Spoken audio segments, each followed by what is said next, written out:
प्यारे बच्चों, good morning. 10th class की हिंदी मीडियम साइंस के फर्स्ट लेसन में एक बार फिर आपका स्वागत है। इस लेक्चर में बात की थी संयोजन, वियोजन, विस्थापन, द्रव्य विस्थापन, ऊष्माशोषी, ऊष्माक्षेपी विक्रिया क्या होती हैं। आज हम करने जा रहे हैं अपचयन और उपचयन। अपचयन और उपचयन। देखिए, उपचयन और अपचयन, ठीक है। उपचयन और अपचयन अभिक्रियाओं की बात करने से पहले मैं आपको बता दूं कि हाइड्रोजन और ऑक्सीजन, इन दोनों की बात की जाएगी, ठीक है। हाइड्रोजन एक तत्व है, ऑक्सीजन भी तत्व है।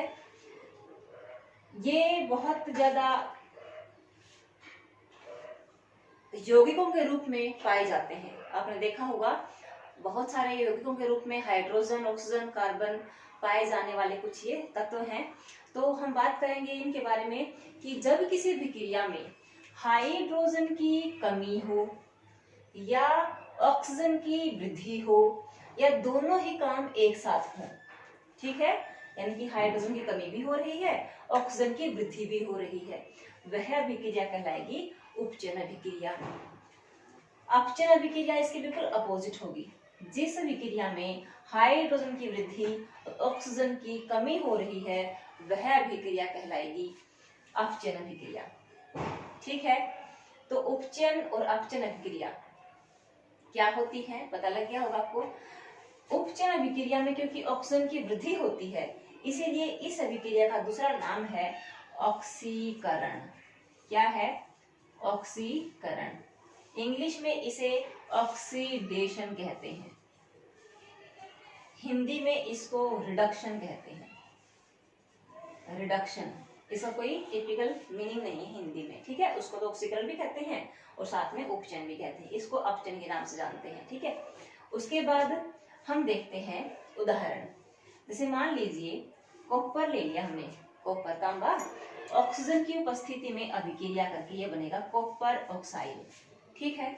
कॉपर ऑक्साइड बन जाएगा। अब देखिए, कॉपर पहले सिर्फ एक तत्व था, अब इसके अंदर ऑक्सीजन गैस मिल गई है, तो कॉपर के अंदर ऑक्सीजन की वृद्धि हो गई है, तो यह अभिक्रिया उदाहरण है उपचयन का। किसका? उपचयन का, ठीक है। आगे बढ़ते हैं।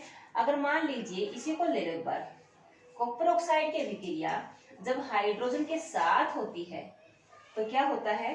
कॉपर प्लस जल बनते हैं। क्या बनते हैं? कॉपर प्लस जल। अब देखिए, कॉपर में ऑक्सीजन थी, यहाँ ऑक्सीजन नहीं रही, तो कॉपर से ऑक्सीजन की कमी हो गई, तो अब ये हो गया अपचयन। क्या हो गया? अपचयन, ठीक है ना। और हाइड्रोजन के अंदर ऑक्सीजन की वृद्धि हो गई, तो ये हो गया उपचयन। क्या हो गया? उपचयन, ठीक है। अपचयन, उपचयन। एक बार आपने थोड़ा सा ध्यान देना होगा कि कई बार ये पूछते हैं कि इनमें से कौन सा अपचयित हुआ है। अपचयित हुआ है यानी कि किसी से हाइड्रोजन बढ़ी है या ऑक्सीजन कम हुई है। ऑक्सीजन कम किसकी हुई है? देखो, कॉपर ऑक्साइड की ऑक्सीजन कम हुई है, यानी कि कॉपर ऑक्साइड अपचयित हुआ है। क्या हुआ है? अपचयित, ठीक है। उसके बाद आप ऐसे किसी को भी ले सकते हैं। अब H2O है, H2O में ऑक्सीजन की वृद्धि हुई है, तो यह उपचयित हुआ है, और ये उपचयित हुआ है, तो ये क्या हो गया? ये अपचयित हो गया, ठीक है ना, ये अपचयित हो गया। आगे देखें।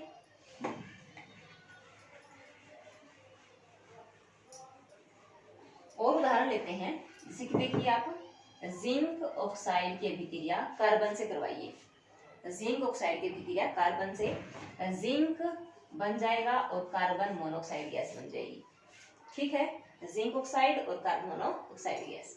यहाँ पर देखो, ऑक्सीजन हट गई जिंक से, कार्बन में मिल गई, तो इसका हो गया अपचयन और इसका हो गया उपचयन, ठीक है। और एक और अभिक्रिया है, चलो इतनी काफी है, आप इतनी कर लो, बहुत है इसके लिए। आगे देखो, है संक्षारण।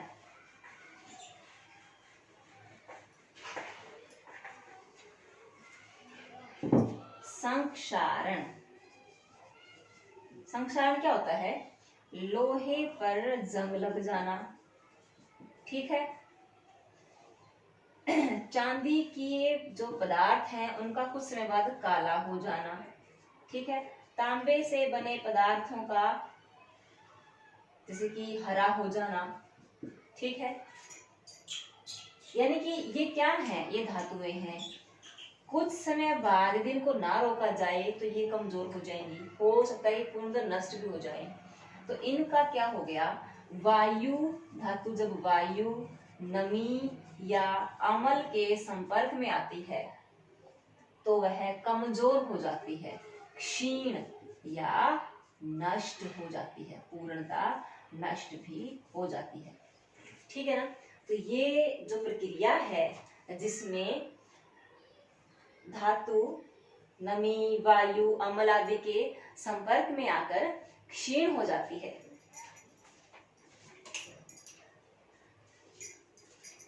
क्षीण हो जाती है या नष्ट हो जाती है, तो इस प्रक्रिया को हम कहते हैं संक्षारण, ठीक है।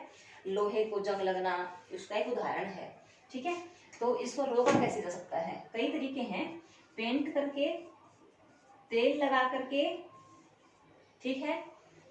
एक उसका एग्जाम्पल अच्छा है विद्युत लेपन करके, ठीक है, विद्युत लेपन।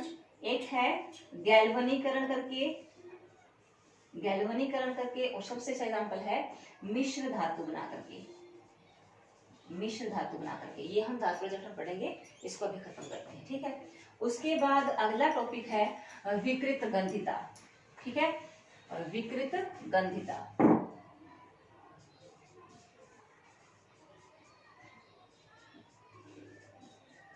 ये क्या है? विकृत मतलब बिगड़ जाना, गंध मतलब स्मेल, ठीक है ना। जब तैलीय पदार्थ, तैलीय पदार्थ वायु के संपर्क में आते हैं, ठीक है, वायु के संपर्क में आते हैं तो उनका ऑक्सीकरण हो जाता है, ऑक्सीकरण कहो या फिर आप उपचयन कहो, ठीक है ना। और इस कारण उनमें एक विशेष स्मेल हो जाती है। जैसे आप कभी देखा है, यदि हम नमकीन को या कुरकुरे को या चिप्स आदि को कुछ समय के लिए 4-5 घंटों के लिए बाहर खुला छोड़ दें ऐसे ही, तो उनके ना वो नमी से पड़ जाते हैं, अजीब सी स्मेल फिर टेस्ट भी नहीं रहता वो, ठीक है ना। तो ये जो प्रक्रिया है, ये जो प्रक्रिया है, ये कहलाती है विकृत गंधिता। क्या कहलाएगी? विकृत गंधिता। इसको रोकने के भी तरीके हैं, जैसे कि हम क्या करेंगे, जो खाद्य पदार्थ हैं, तैलीय खाद्य पदार्थ हैं, उनको एयर टाइट जार में रखें ताकि वहां पर वायु जाए ही नहीं, ठीक है ना। उसके लिए एक बहुत अच्छी गैस है नाइट्रोजन गैस, नाइट्रोजन गैस। आपने कभी देखा है कई बार बिस्किट नहीं, नमकीन आती है, या जैसे चिप्स वगैरह खाते हैं बच्चे, कुरकुरे वगैरह खाते हैं, तो उनमें ना बहुत सारी वायु भरी होती है ना। चिप्स तो कम होते हैं और वायु ज्यादा होती है। तो वायु एयर होती क्या है? वो नाइट्रोजन गैस होती है बेटे, होती है नाइट्रोजन गैस। कौन सी गैस? Nitrogen gas. इसका सूत्र क्या है? N2। क्या है सूत्र इसका? N2, ठीक है। नाइट्रोजन गैस होती है, ये बहुत निष्क्रिय गैस होती है, ठीक है ना, निष्क्रिय गैस होती है, कहीं से भी अभिक्रिया नहीं करती, बहुत कम अभिक्रिया करती है, रेयर केस, ठीक है ना। तो अभिक्रिया नहीं करती है, निष्क्रिय होती है और हमारे खाद्य पदार्थ को खराब नहीं करती, ठीक है। तो आज एक बार समराइज कर ले, हमने क्या क्या किया है। हमने देखा है उपचयन, ठीक है, ऑक्सीजन की वृद्धि, हाइड्रोजन की कमी, या हमने देखा है एक अपचयन, ठीक है, एक हमने देखा संक्षारण और विकृत गंधिता। आज के लेक्चर में इतना ही, आगे फिर मिलेंगे किसी के साथ। Thank you.